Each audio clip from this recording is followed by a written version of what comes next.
Deep in the Subri River Forest Reserve in Ghana's western region lies a hidden community, a sprawling illegal mining settlement known as Abrewa Ne Nkran.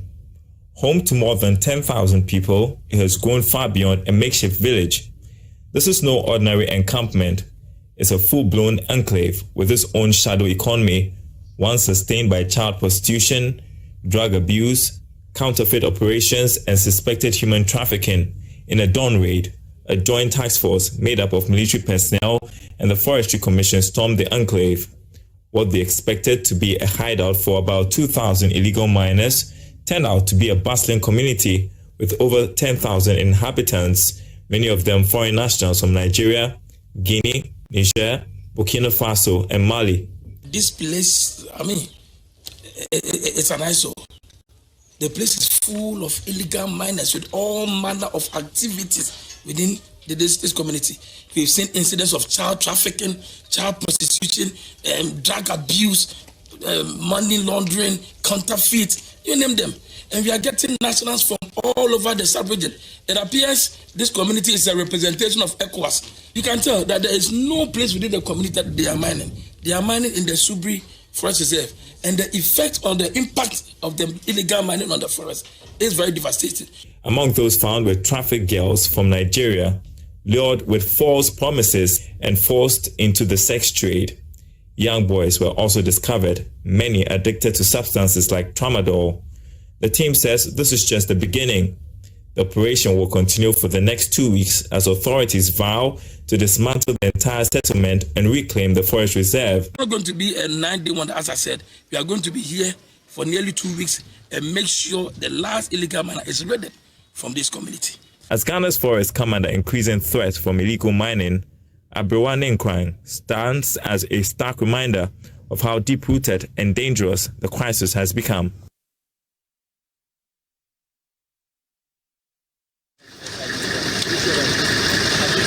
It was 1 a.m. when the journey into the unknown began. A joint military and forestry task force led by the Western Regional Forestry Commission boss, Nana Bosompim, set out from the 2nd Battalion of Infantry, heading deep into the Subri River Forest Reserve. The destination, a sprawling illegal settlement known as Abrewa Ne Nkran, estimated to house 2,000 residents. The team was stunned to find over 10,000 people living in wooden shacks under mosquito nets, mining, abusing drugs, prostituting, and polluting one of Ghana's most important forest reserves. In fact, when we were coming, we estimated to be some 2,000 miners, slightly more than 2,000 miners. But today, raiding here in the wee hours of the morning, we estimated more than 10,000. More than 10,000. That's why we could not even effect arrest, because the sheer numbers and the volume of people we are going to arrest, they will not even fit in our vehicle. And we wonder which jail facility around the Western region can host them. So we just have to raid the community, bend down the equipment, and then make sure everybody is flushed out. So we are here in the Abrewa Ne Nkran portion of the Subri River Forest Reserve. And this community is a forest-friendly community. It's just abuts the Subri Forest Reserve in a community called Abrewa Ne Nkran. And this place, it's an eyesore. The place is full of illegal miners with all manner of activities within this community. We've seen incidents of child trafficking, child prostitution, drug abuse, money laundering, counterfeit, you name them. And we are getting nationals from all over the sub-region. It appears this community is a representation of ECOWAS. So we have people from other neighboring West African countries, from the Sahelian regions, from Guinea, from Niger, from Burkina Faso, from Nigeria, from Mali, and all of them are here. And this is a rural community. Why are they here? You can tell that there is no place within the community that they are mining. They are mining in the Subri Forest Reserve. And the effect or the impact of the illegal mining on the forest is very devastating. So as you can see, we raided this community. We managed to get rid of the entire illegal hub that was probably constructed by these illegal miners as a hub. Dozens were found drowsy from suspected drug use, some under the influence of tramadol, others including underage girls, were victims of human trafficking and forced into prostitution. We are told young girls nowadays do not even want to go to school. They want to be here to make money from the prostitution business, and that is very bad. What we've seen here is an issue. We managed to rescue some few foreign young Nigerians. One of them confided in us that her madam brought her the kind of work that she's expected her to do, she's not going to do. And clearly such a minor is being trafficked and involved in prostitution right here in this village. That is the impact of the illegal mining, what they are bringing into the community. We've seen this tramadol, this red substance. Some people that we arrested, they appear drowsy, even in the wee hours of the morning. And clearly, it's a nice, so everything is here. We've seen makeshift brothels. We entered and we saw some of the activities that they are engaging here. The damage is not only social, but environmental. The Subi Forest Reserve, once teeming with biodiversity and rich water bodies, is under siege. The goal, not just a one-day raid, but a 2-week-long operation to rid the forest of its invaders. The community bend down the equipment and then make sure everybody is flushed out. It's not going to be a 9-day one, as I said. We are going to be here for nearly 2 weeks and make sure the last illegal miner is ready from this community. I've always been sounding a caution, and I'll use your medium to sound a caution. Notice is hereby served. I want all the miners to get out of this community, get out of the forest reserves, get out of our rivers. If you do so, we will live in peace. But if you refuse and you want to mine illegally in the forest, it's just a matter of time. Enjoy your 50 minutes of fame. The long house of the law will catch up with you, and that's exactly what we have seen today. Notice is hereby served. Get out of our forest, get out of our river bodies. If you want to mine, do so legally, and we'll have no issues with you. For years, illegal mining has threatened Ghana's forest and water bodies, but the skill uncovered at Abrewa Ne Nkran is a haunting reminder that behind every pit of gold lies a pit of despair. This is not just a battle for land, it is a battle for the soul of a nation. Reporting for Joy News, I am Inathalia Kwansa, Subi Forest Reserve.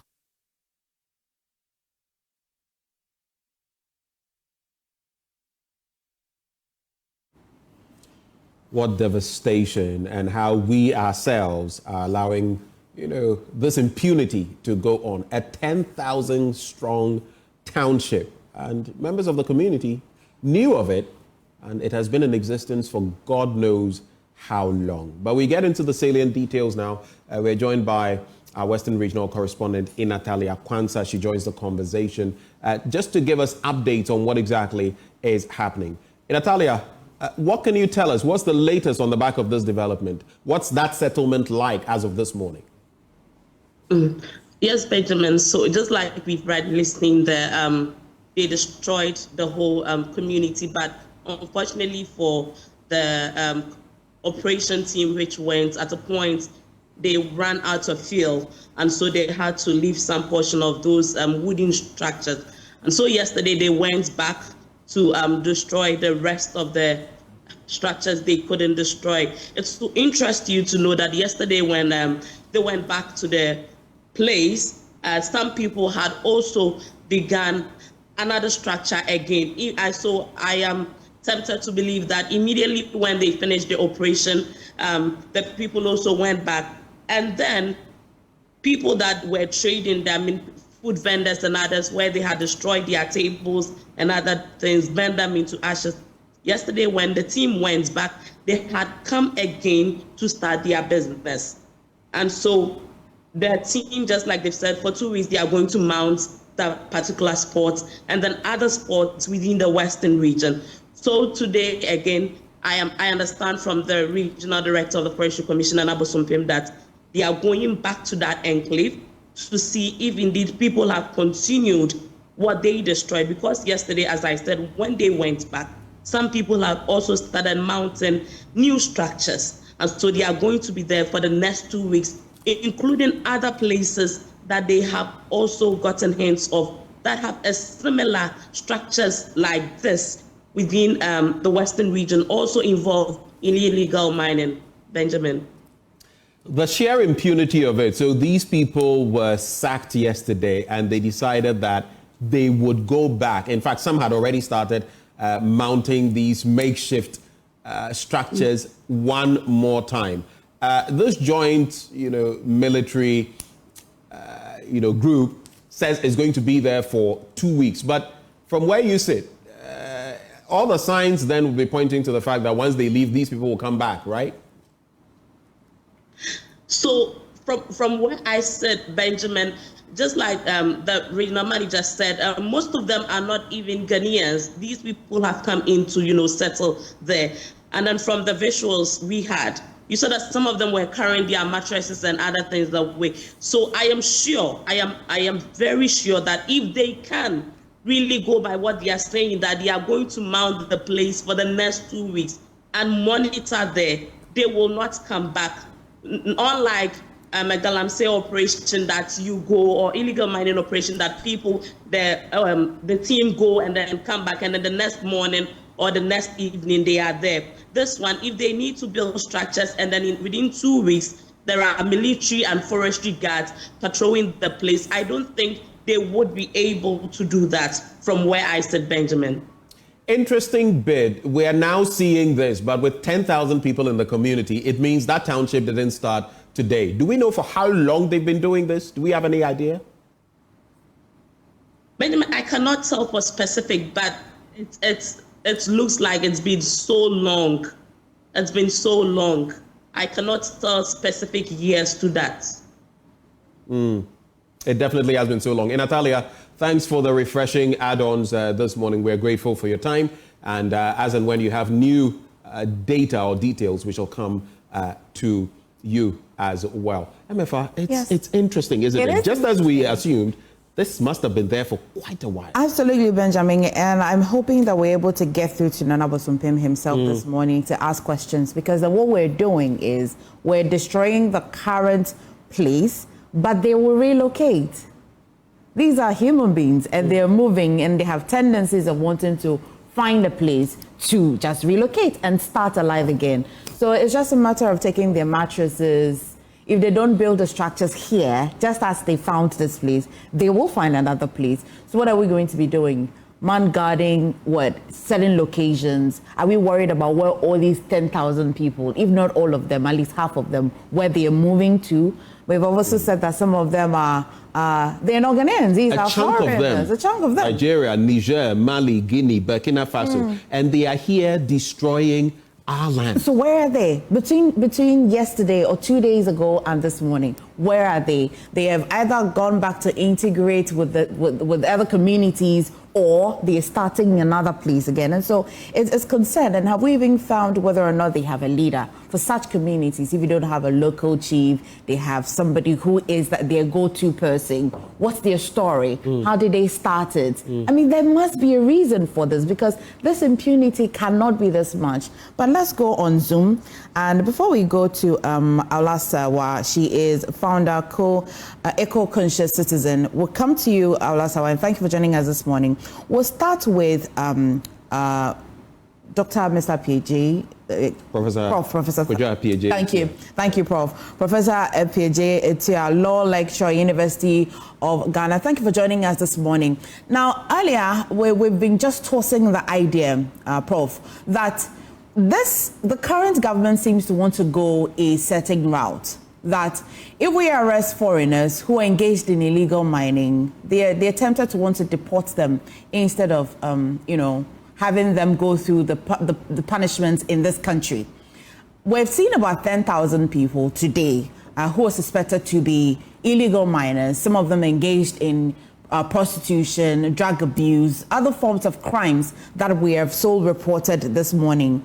And I'm wondering, if a person is found culpable of illegal mining and at the same time engaging in the other forms of crime, I need some bit of education. How are we going to be using the law to punish them? Because if this same person, Benjamin, I don't know if you understand my question. If this person is supposed to be paying for the crime that is outside of illegal mining, how are we going to get them to be deported and also paying for that? We'll come back for that law education. But let's just go back to the man that we all have been looking for to talk to first. And Prof, please hold on that for me. Nana Kwabena Bosompim. He is the Western Region Forestry Manager. And so thank you for joining us this morning, Nana Bosompim. So yesterday, our reporter has just been telling us that after the raid yesterday evening, you have been reported to visit the place again, and then you've seen that you can report that they have started erecting new structures.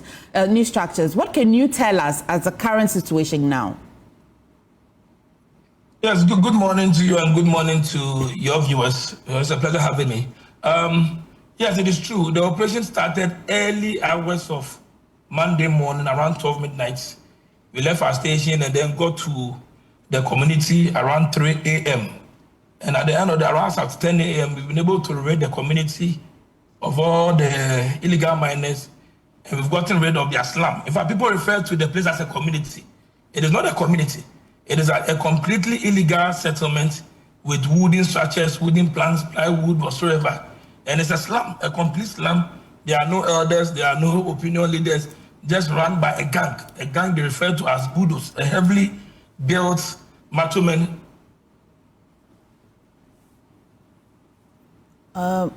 We seem to have a challenge with the connection to Nana Bosompim. But that's interesting. You were making a point that usually maybe there would be some sort of leadership. It appears there's no leadership. It's just a gang, like he says, in the slum that they have created. And basically, it's a free-for-all. Yeah. We have Nana back. Nana, please go ahead. So sorry for that. Yeah. So it's a slum run by a gang akin to the mafia system, where anybody who comes to that slum has to pay for the... Oh, no. Well, I don't know, but it would be really good to see him as he gives us this scoop. But let's see whether we can try one more time. Sometimes connectivity issues. If not, we'll try to get him on the phone line. So at least we can get what... Nana, we can hear you. Let's try one more time. Okay, good. Yeah, so...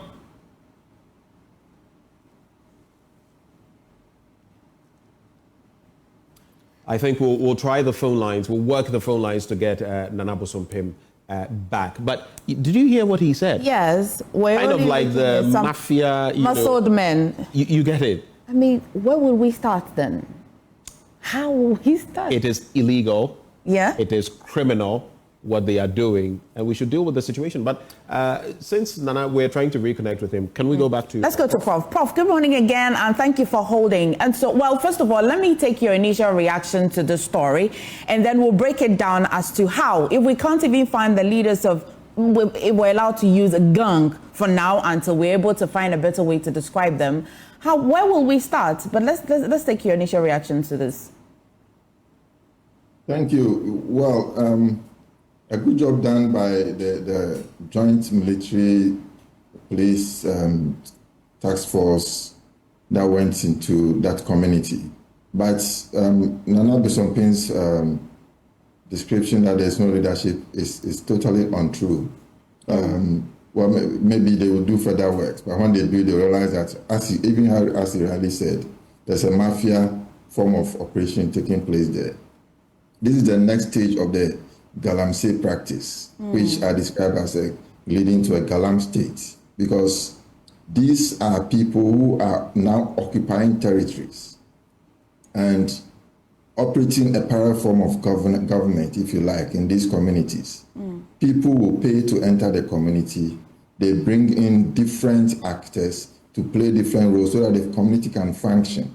That's why you talk about child trafficking, drugs, and so on. It all makes the society, that community function. And so in that situation, there's a structure. If you analyze it carefully, you see a structure that will ensure compliance. People will be punished for disobeying the laws that that particular mafia group would have set up. So in all these situations, you see a structure there. And what I was happy about is that they didn't face military or armed response. That is where typically in some situations, that's how they would have reacted. But the fact that they are immediately coming back shows that they are showing resilience, and they, if we are not careful and deal with it tactfully and immediately, and with reinforced military presence there, they are going to respond with armed. They are going to engage in an armed response. And I can also say that other communities, similar communities, will be getting ready. So while they went there to do a good job, what I'm worried about is that what kind of intelligence did they use to go into the community?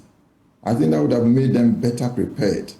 One, in terms of the number of people that live in the community, they should have had intelligence as to the numbers. And they should have been prepared, number two, with adequate facilities, adequate personnel to be able to ensure that at least the gang leaders are arrested. And that would have been critical in uprooting the problem over there. The 2-week stay that they say they are going to be there, it might work in eradicating that camp. But the reaction or the consequence will be that either they will come back to the same spot when they leave, or they are going to regroup somewhere else. And so the idea that when you arrest the illegal immigrants minors, we should deport them is a no-no. And it's something that we have been waiting for the government to respond. Right, Prof. Please respectfully hold for me. My apologies for cutting in like this. Let's bring in Nana Bosompem one more time. Nana, can you hear me? Yes, I can hear you loud and clear. All right, please go ahead. Prof seems to suggest that this gang, as you called them, has leadership. You say they have no leadership. Based on what do you say this? And then you can go ahead with what you were saying earlier. Normally, when you enter a community, you are expected to see maybe a local chief, an elder, an assemblyman, a unit committee member, or the like. These are the local government or traditional structures you may have within a typical. But this is illegal. This is an illegal. This is illegal. I'm trying to suggest that it's a slum. It's a complete slum. You don't even find structures. They are just plywood structures with roofing sheets on them. That's where the people live. And the whole place is administered by a group they refer to as the Budo. That's the gang. A gang of about 30 heavily built men. They administer everything there. We are told anybody who comes to settle there, they have to assign you a parcel of land to put in your makeshift. Oh, I hope we've not lost. I think this time we'll try to raise him on the phone and just see what happens from there. We really need to get the scoop on this. But let's also bring in Prof. So before I go back to Awula Sewa, you seem to suggest something. Are you saying that the intelligence, there was an intelligence failure because, of course, they assumed there were about 2,000 people. It ended up being 5 times that number, 10,000 people. And are you suggesting that the military should be more armed in dealing with this, or they should be more ferocious in dealing with the canker? I didn't get that point you were making. Just briefly on that. Yes, I think there's some intelligence failure there because from the look of things, and we have said it before, that these communities are springing up. From the look of things, it looks like it has been there for a while. And so people going in and out should have given an indication as to the numbers there. And so before you mount such an operation, you should have gathered enough intelligence to know the numbers. And then you prepare adequately for it. More armed personnel would have been needed for this particular activity or exercise. And there should have been enough preparation to arrest so many people, especially the gang leaders. From the narrative we have so far, there's no mention of any arrest or any, particularly the gang leaders. They are the controllers and the rulers of the place. They sometimes even collect taxes and they find other means to make the place function. And so they will have the resources, and unless you arrest them, right, the solution, we cannot find a solution to that. It's not necessarily about how they go in terms of going to militarily attack the place and shoot people and kill them and so on. But it's about making sure that the leaders will be arrested and they will not be able to return to the place. And so as many people should have been arrested. estimating about even the 2,000 that they said they had in mind. Right. Did they have the vehicles and the equipment to arrest the 2,000? It doesn't look like they did. And so that's why I'm talking about the intelligence failure. And they need to prepare better for such operations, because there's going to be a more fierce resistance in other instances. Right, Prof, thank you. Please still hang in there for us. But now we'd like to bring Aula Sewa in. And Aula, thank you for holding on all this while. But I'd like to take how you feel so far about the actions taken by the Western Region Forestry Commission, or led by the manager. The action particularly to raid this illegal settlement. How do you feel about it? Good morning. Thank you for having me. I think Prof has said it all. It's great that they went for the operation, great that it was successful, but it could easily have gone horribly wrong. There was a failure in intelligence, expecting 2,000 people, and you got 10,000 people. Had they been highly armed, we could have been, today could have been a very sad day. So we thank God that in terms of raiding the place, it was successful. They burned down the settlement. But this should be, and we should sound a note of caution that we have to go well prepared, because we don't want unnecessary loss of life. We need to go well prepared. And it's unfortunate that the ringleaders were not arrested. But I hope what happens now is that those who try to return are arrested. And this reinforces what we've been saying about declaring a state of emergency. If you don't want to call it a state of emergency, you need to understand that we have a very serious problem on our hands. In this situation, there were 10,000 people. We have so many other forest reserves. We don't know what is happening deep inside our forest reserve. So we really need to get our army, navy, armed forces together. They are professionals. Give them clear terms of reference and give them the mandate to secure our forest reserves and our water bodies. Right. And then we also need, since we are resetting, we also need to speak to our political authorities. If people start going back, there needs to be a way where they can alert the authorities and it can be nipped in the bud. 10,000 people did not get to the forest reserve overnight. Right. Let's go back to Nana Bosompim. And you were at the point where you were explaining about some sort of leadership that this illegal community will have. What did you do with them? Did you meet them? Have you made any arrests? What's the update with them? Yeah, thank you very much. So as I was saying, you don't see the normal leadership structure you see in a normal community, because this was a complete slum. So it was being run by a gang. And within there, we saw evidence of human trafficking. In fact, it appears, and it's becoming clear to us, that the illegal mining menace in Ghana is making our country probably a safe haven for human trafficking, trafficking of women and young girls. We saw so many nationals from the sub-region. That's why I declared that illegal community as a representative of ECOWAS in that small community. We saw people from Niger, from Mali, from Burkina Faso, from Togo, from Cote d'Ivoire, and people from the sub-region all engaged in the illegal mining menace. We saw a lot of young girls from 14 to 18 that have been trafficked, a lot of them from Nigeria. I spoke to one lady who said she has been in the camp for 7 months. 7 months. What do you do over there? She said she ran prostitution for her madam. Who is your madam? She lives at Esikuma. What do you do? I ran the prostitution and she takes the money. We saw evidence of narcotic trade. We saw cocaine. We saw weed. We saw tramadol. And for the first time, I saw this red. That's sometimes narcotic was what they call red. A lot of them.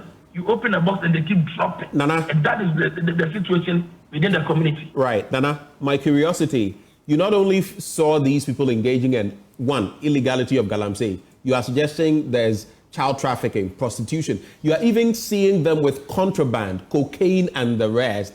Why were there no arrests?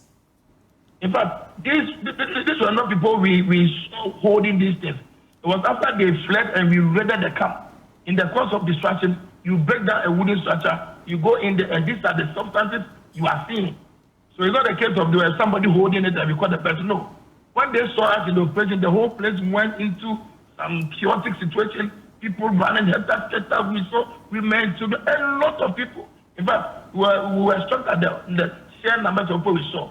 So it was during the breaking down of the structures that we found these documents. But there was nobody there, except for the few women, young girls who were found in the brothels. Right. There are a lot of brothels, makeshift wooden structure brothels in there. Are you suggesting that the larger chunk of them had evacuated before you got there? Because when you look at the footage, hold for me. Hold for me. It was the same. Hold for me. It was the same. Yes, it was the same people who told us that immediately we entered the community, the bulldozers ran away. They ran away immediately we entered.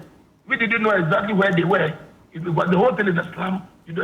So the video we have of people carrying their mattresses and the rest, who are those people? These are people in that slum. You know, a lot of people have come and some are doing the mining. Others are also there because of the mining-related illegal activity, like prostitution, trade in ban or narcotic drugs, those selling normal food, water, drinks, whatsoever. It has become a hub for a lot of people to go and apply whatever trade they want to engage in. So when we saw the share numbers, before we thought all the structures, we told everybody to get out. Pack whatever you think you can pack. Wanted to add a little human face. Pack whatever you think you can pack, because when we get there, everything is going down. Because you say you were constrained.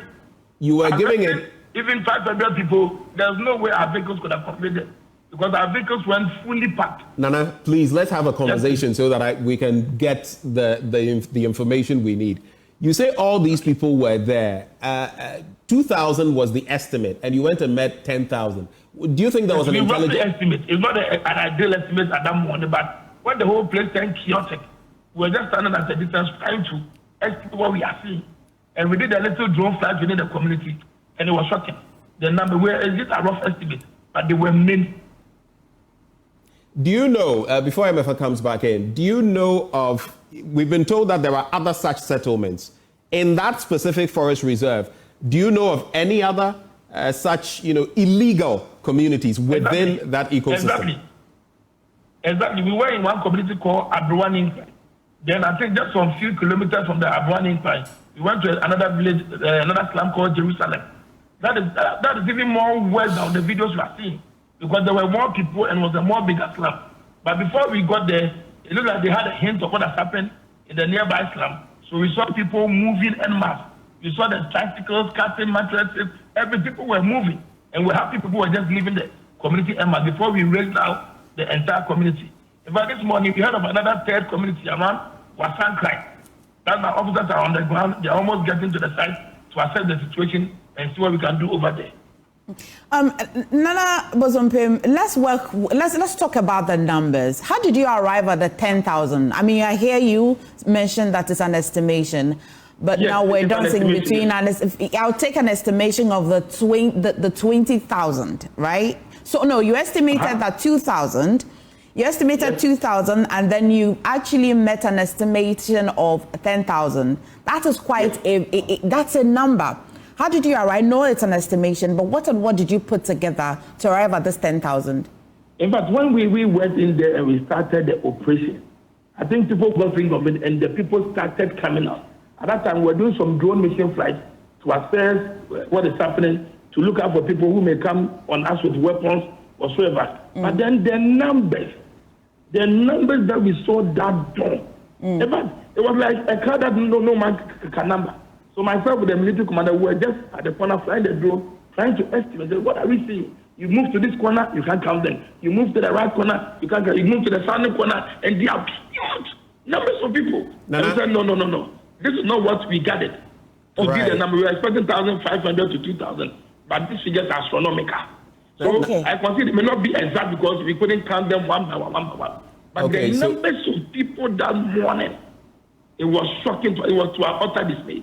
Okay, so hopefully we don't get shocked again for the sake of our military and other officials who will be there, for the sake of their safety. But if I get you right, what do you mean then is that when you flew the drone, maybe at that time of day, not too many people were outside. So your estimate was far smaller than when the people realized you were there and they started coming out. Is that the impression I get?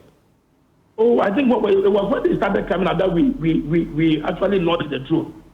When they started coming out, when we launched the drone to see what is happening, to see whether, because we knew there were people with guns. In fact, the military did retrieve some weapons, some pump action guns, some local manufactured pistols from the scene.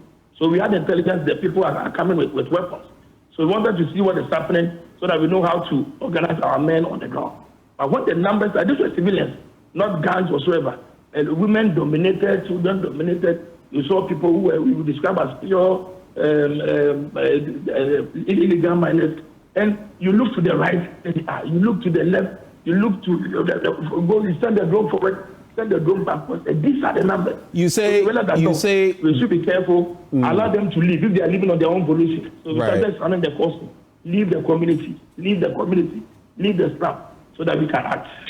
Two quick questions. They were leaving the community. Only God knows where they were going and what else they would go and do where they were going. The other bit too, because even if not engaging in illegal mining, if there were, prostitutes or other people, traffickers and all of that, what would they go and do where they were going? But the other settlements you were speaking of, you say there are others. Do you have an idea how many others there are, such illegal settlements? Yes, so far we have credible information as to two other settlements different from.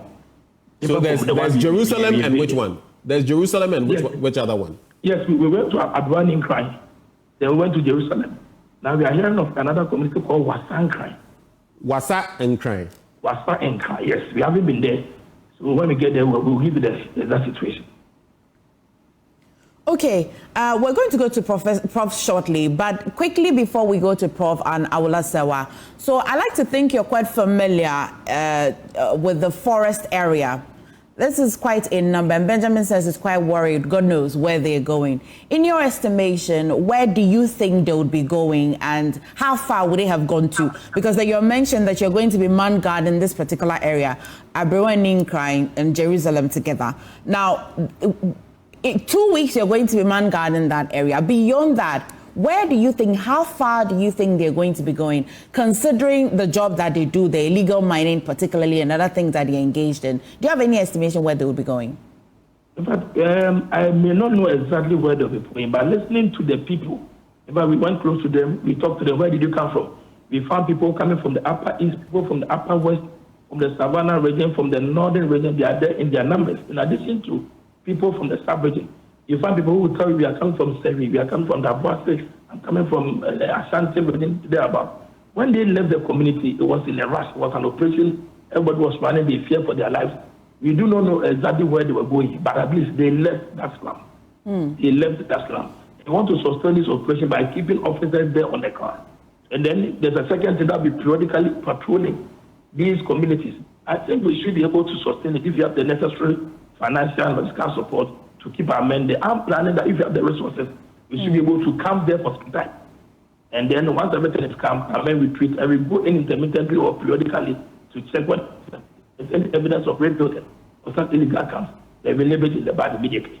Okay, please hang in there for me. Prof, he mentioned that some of these children they range between the ages 14 and 18.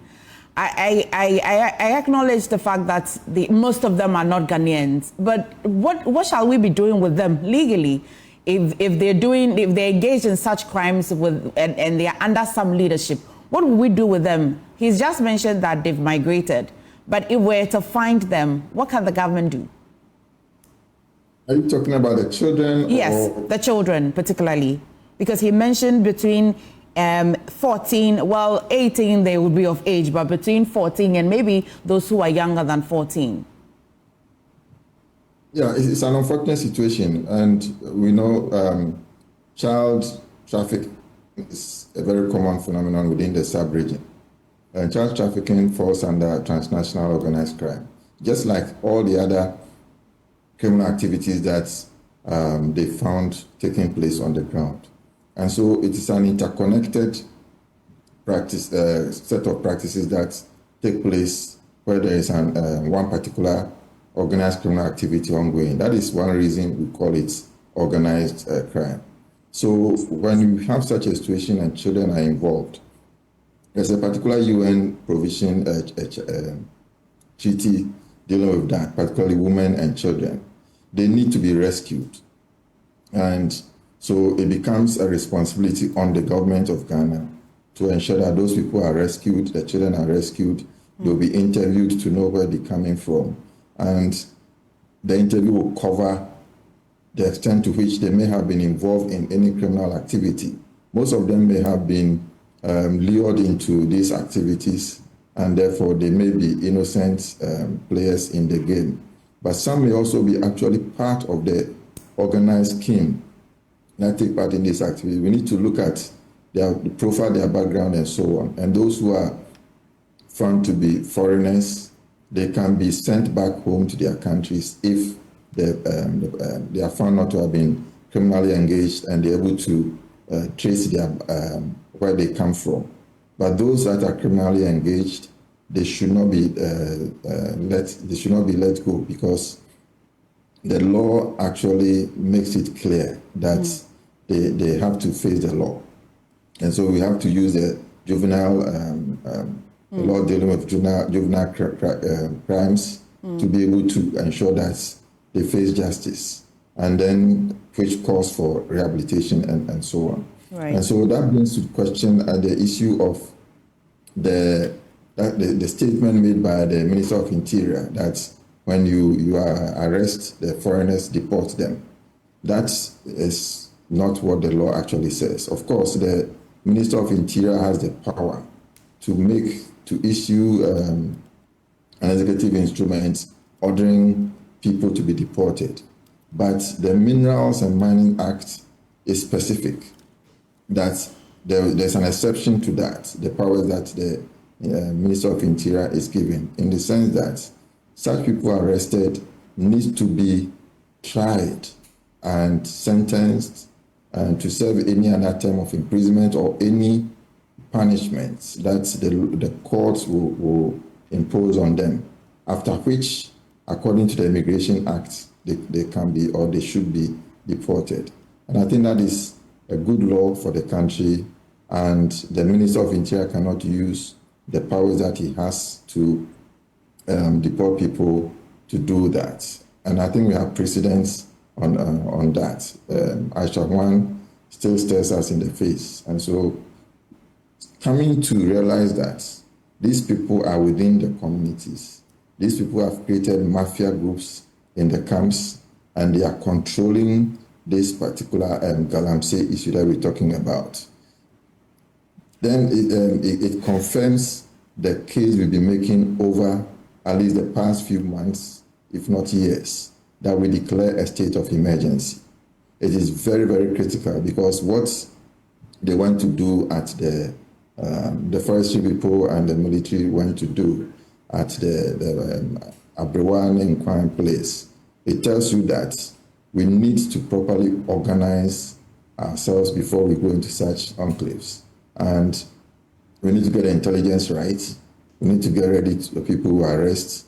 We need to set up even anti-Galamsey courts within such communities, so that they will be immediately tried, and we know the social workers and those who should be there, especially for the children, and those who are found culpable should be sentenced. We say that we may not have a place to imprison them. There should be. And there are different ways of decongesting the prison so that we can find place for such people to be put in there when they are found guilty. Or we'll explore alternative means of punishment, which will ensure that they serve their term, there is deterrence, and then we'll be able to reclaim our forest and ensure that Galamsey will no more be, will not pose that as a central threat to the country. Let me bring in Awula Sewa. Having seen what exactly, this is a positive, but there have been so many cracks in there. What do you think are the lessons that we can learn from this moving forward, so that in other such raids we can be better prepared, from where you sit? I think that moving forward, we need to do our recce. It's essential. What happened could have been a disaster if they had been armed and they had attacked. But Awula, to be fair, they did conduct a recce. He was there. The Forestry Commission boss says that he was there together with the military commander. They sent drones. They did some due diligence. Mind you, he was talking of dawn, so it wouldn't have been very easy to see everybody in there, to be fair. Well, to be fair, the difference between 2,000 and about 10,000 is quite stark. And they did a brilliant job. We commend them, but we don't want any harm to befall them. That's why we are saying that it's always essential that we do the best we can to try and estimate how many people are there. They did a brilliant job. Now, moving forward, we need to ensure that they don't come back. So anybody who comes back should be arrested. And since we are also resetting, we should ensure that the police, the political authority, if they come back, then they should be held accountable, should be able to monitor what is going on. Because the army the team is not going to stay there forever and ever. Even if it's 2 weeks, even if it's 3 weeks, they will eventually leave. So when they are leaving, we should make sure that these persons don't come back. It's essential that we put systems in place so that they don't come back. And again, I align myself with what Prof said. We have said it all along. We face an existential threat. The environmental terrorists are behaving in such a way that you must declare a state of emergency. The more we dilly-dally, the more the criminal conduct increases and they entrench themselves more than before. So we must immediately declare a state of emergency. Give the armed forces, the Navy, the Air Force, a clear mandate. And then not only do we remove them, we have to ensure that they don't come back. We've seen how the next day they were coming back. You know, we really need to understand that we face a very serious situation and we can't afford to dilly-dally. We really need to take the bull by its horns. But yes, we commend what was done yesterday, and it's a step in the right direction. They have told us that they may be there for, what, 2 weeks or maximum a month. Do you think they should be staying there? We should be manning that post for much longer? You see, we have to understand that there needs to be systems in place where there can be a rapid response. They can't stay forever. Even if it's 6 months, they'll eventually go. So we have to make sure there's a post there, the community is engaged, and I've said there's a role for our political authority and the police, so that if they try to come back, there's a rapid response and they are dealt with, they are arrested, prosecuted, and jailed. And I also want to add that those who were found, that the children, some of them are victims. If they were victims of child trafficking, surely we need to make sure that they are offered the right support. We can't just allow them to go back into the community or wherever. They are victims who need support according to UN protocol. So we really need to look into that. But another concern is that we don't want these people. And therefore, we need to have serious systems in play so that when the task force is leaving, there's no vacuum for them to return. Interesting point you made there about how to handle the children. Nana Bosompem, if you can hear me, I'm just curious. Can you specify for me what long-term measures you have in place to prevent a future, development springing up again in this specific place? Oh, no. It appears we've lost Nana Bosompem. I would have wanted to find out what the way forward would be, what measures tactically. Maybe they will not be able to tell us everything in order not to put everything security out, reasons, yeah. But for tactical reasons, measures, what they would be putting in place to forestall any such acts, because this is scary. This is beyond scary. I do not know. But while we work the lines to get Nana back, maybe we can take the final words from Prof. Yes, Prof. Hello, Prof. If you're with us, final words, please.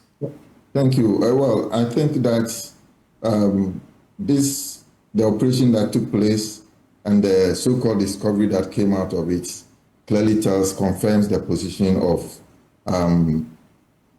civil society activists and academics and so on that have been waging the war. Even students, my own international human rights law students last year did a press conference saying that Galamsey constitutes an existential threat to the state.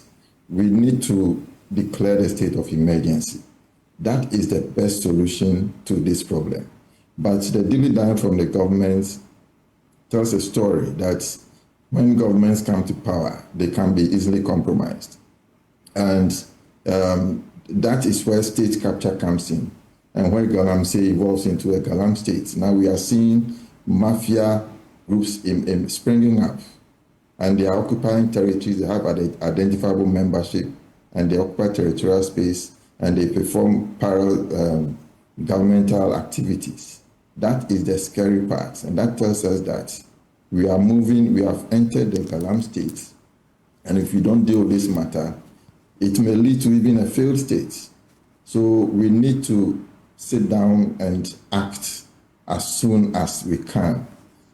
So far, when the government came to power, there was a statement called that within a 120-day period, some measures are going to be taken, some steps are going to be in line with the manifesto of the NDC and so on. There was little or no mention about Galamsey. In his State of Nation address, His Excellency the President also made little or no mention of Galamsey. And so it tells a worrying story that the government's attempt to deal with the Galamsey issue they're not taking it very seriously. They've been able to pass some laws to amend or to repeal some laws on e-levy and so on. What about the LI 2462? There's no need to amend it. It has to go away. And I think the Minister for Environmental Science and so on is saying that when the state of emergency has to be cleared, the President is consulting with the military and security couples. We don't know how long that is going to take. And we don't even need any consultation to do this. The evidence on the ground, it's not just about the traditional form of security where you need arms and so on. It's also about human security. And we've known all the evidence that we've gathered on the ground, deformed babies being born, cancer issues springing up in these communities, the environmental degradation, impact on cocoa farmers and cocoa production in general. So many problems have been unearthed and reported and documented. So what are we waiting for? We are sitting on a time bomb, and the evidence has come out to stare us in the face. So it's time for the government to act, and with all the support and the research that has been done, we'll be able to support the government to bring this canker to an end. Right, Prof, thank you very much. Maybe we'll take a final words from Oblasewa as well. I know how you feel about the LI, so I'd have you give us your final words.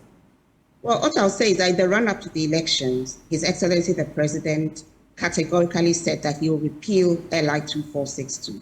It's most disappointing that what has been laid before Parliament is not a revocation, but it's an amendment. The law is not fit for purpose. It's a bad law. It has to be repealed. It has to be removed. We cannot amend it.